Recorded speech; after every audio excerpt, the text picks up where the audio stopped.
Сені артқа тартатын жеті жау. Сәлем тыңдармандарым. Сіздермен бірге ғажап әлем арнасы. Каналыма тіркеліп қоңырау белгісін басуды ұмытпаңыздар.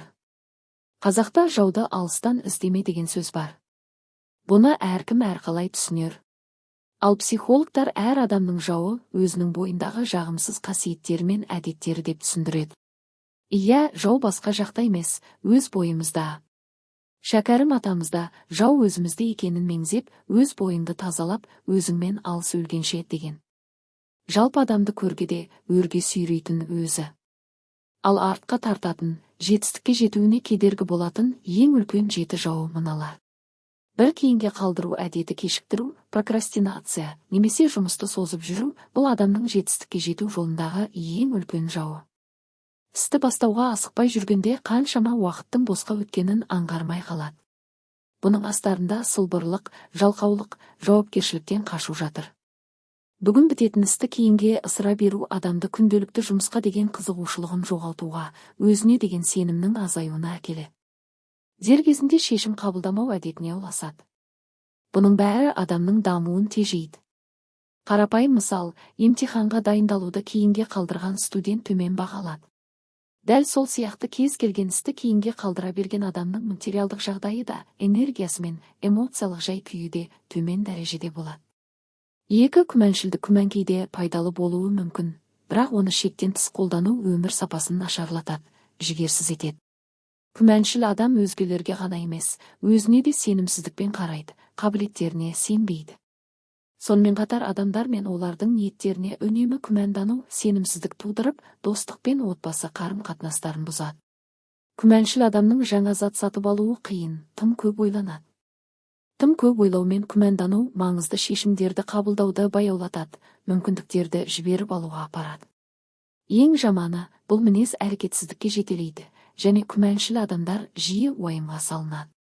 Мысал, басқа жұмысқа орналасудан күмәнданып, әрекет етпеген адам 40 жыл бір жерде жұмыс істейді. 3. Өзін-өзі төмен бағалау, өзін-өзі бағаламау, сенімсіздік адамның ең басты жауларының бірі. Өз күшіне сенбеген адам ешқашан толыққанды даму мен жетістікке жетпейді. Егер сіз өзіңізді әлсіз немесе жеткіліксіз деп санасаңыз, онда әрбір қадамды қорқып, жүрексініп жасайсыз. Бұл күйде сіздің болашағыңыз ешқашан айқын болмайды, тек шағын мақсаттарға ғана жетуге тырысуыңыз мүмкін. 4. Қорқыныш көптеген адамдардың жетістіктеріне кедергі келтіретін тағы бір жау. Ол кез келген өзгеріске, жаңа нәрсеге бастама жасауға деген қорқыныш түрінде болуы мүмкін. Жаңа мүмкіндіктерден немесе қиындықтардан қорқу адамды тұсап тастайды. Тәуекелге баруға бөгет болады. Ал табыс, жетістік, байлық тәуекелшіл адамдарды ұнатады. 5. Өтірік айту немесе өзіне жалған үміт беру, бұл ішкі тәртіпсіздікке жол ашады. Өзіңді алдау, шындықты қабылдамау тек қиындықтар туғызады. Егер адам шындықты қабылдамаса, оның өмірінде нақты өзгерістер болмайды.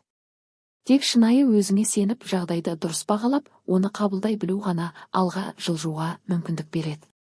Дәл солай өзгелерге өтірік айтуда ең бірінші өзіңді алдаумен тең. Екіншіден, бұл кәсіпте, жұмыста да сый-құрметтен, сенімнен айырады, қарым-қатынасты бұзады. 6. Тәртіпсіздік өмірінде тәртіп жоқ адамда жоспарда болмайды. Жоспарсыз адамда нақты мақсаттың болуы екі талай. Ал адам өз өмірінің мақсатын, бағытын анықтамаса, әрекеттері нәтижесіз болады. Мақсат қоймаған адам жылдар бойы бір орында тұрып, басқа адамдардың жетістіктеріне қызығып, өз өміріне өкініп жүруі мүмкін. Иә, бұл өмірде орындалмаған армандар мен өкінішке әкеледі. Сондай-ақ тәртіптің, жүйеліктің жоқтығынан уақытты тиімді пайдалану мүмкін емес.